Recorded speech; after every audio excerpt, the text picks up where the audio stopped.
All right, so trying my new car setup here, probably made most famous by Mr. Sulik. But got a little camera. I am a little worried. I have one of those like suction mounts on the side of my mirror with a very expensive camera, so I am concerned it will fall. So if it does, you will hear me panic because it is one of the downfalls of having that setup happening. So, but I did want to test out the mic to see the quality, see kind of the setup. And I'm heading to one of my favorite places, of course, Chipotle, because I have the day off of work, which is really nice. And it's one of my favorite things to do because it's really easy to count your macros. And that's one of the reasons I go there, right? So, and I specifically, like today, I'm on a little bit of a break from my deficit. We're just doing maintenance calories from now until I have a surgery coming up here soon. And there's a couple of reasons for that. A, I have lost so much weight and been on a deficit for so long, it's a little break for the system to let me kind of get reacclimated to that. And second, thinking that, hey, for recovery from my surgery that's coming up, we want to make sure that I'm not kind of stressing my body out too much, that I have enough calories to complete that healing process. So, again, one of the reasons I like Chipotle so much, at least the one I go to, because I've kind of know all the staff there, I go there quite often, is I can weigh everything out when I get home. So I have them today I can have some rice. Normally I can't, but I'm going to have some brown rice. I'm going to have them put a full serving of chicken on one side and a full serving of the beef barbacoa, which I really like, on the other side. And that is easy. So I get home, I get a bowl out, I weigh out each one so I know exactly how much of the chicken I have, how much of the beef barbacoa I have. Then I weigh out the rice. I'm going to add kind of one of my secret recipes is Greek yogurt with some sriracha on there. Ooh, just mix that together, and that will add another 8 to 10 grams of protein depending on how much I put in. And that's kind of my substitute for sour cream, if you will. So those are some little good solutions.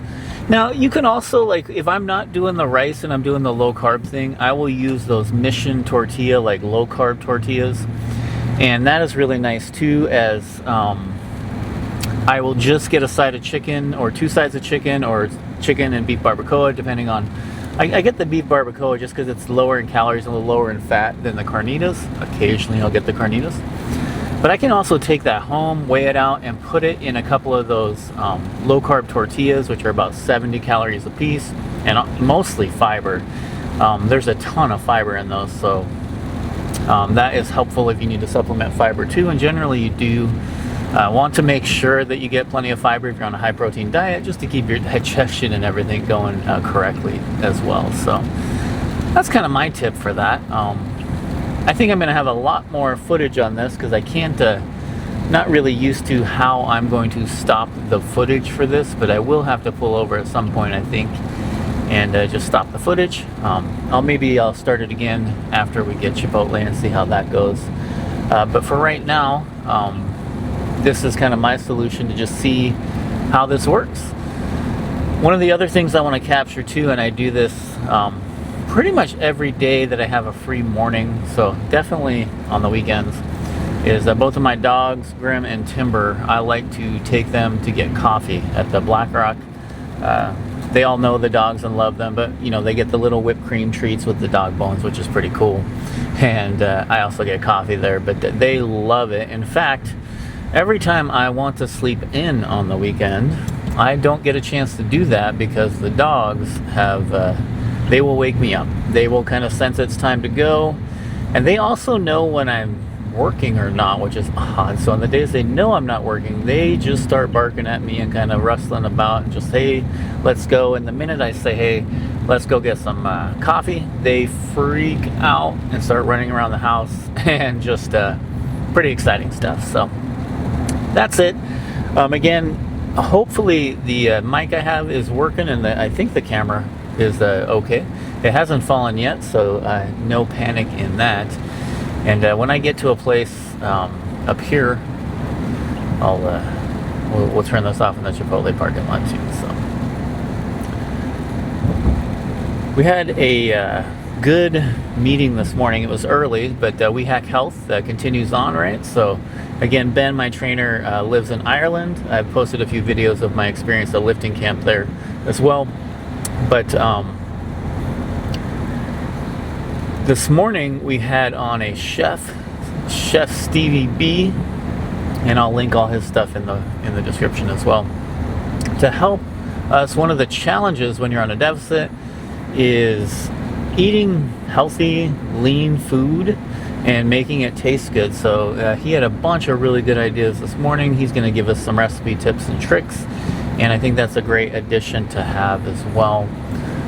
I know the hardest part for me on learning to eat in a deficit was taking the things I liked and finding those kind of healthy substitutions for it. That's probably the biggest deal, right? Is I don't want to eat like bland chicken breast and rice without seasoning. So what types of seasoning can I have? What type of little tips and tricks can I add?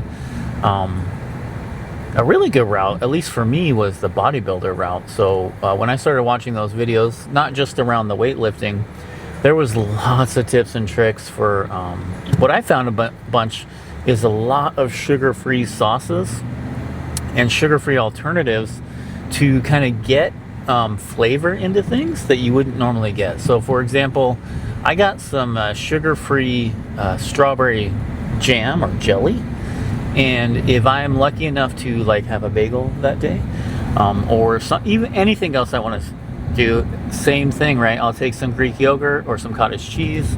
I will mix in that sugar-free strawberry jam and mix it around, and now I get a little kind of sweet tooth that helps curb any of those sugar cravings you may have. That has been a really big win for me in particular.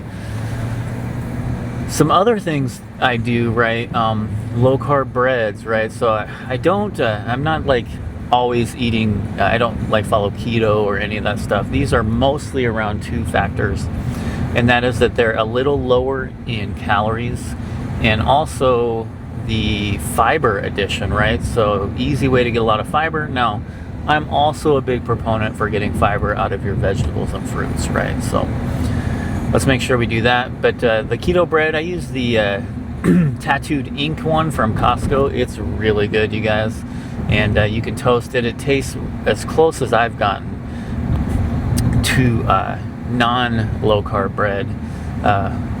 It's never going to be the same, I don't think, but it's pretty good. If you haven't tried it, you should check that out. It's a really good addition to that as well. And then just the hidden calories, right? So that was the biggest change for me, is discovering like, hey, and 1 tablespoon of olive oil, that's 120 calories. And a lot of times we're putting 2, 3, 4. I mean, you can easily add 400 calories to what a healthy dish by adding too much olive oil. Now, I'm pro olive oil. I think it's a healthy fat. We absolutely need to have those healthy fats in our diet.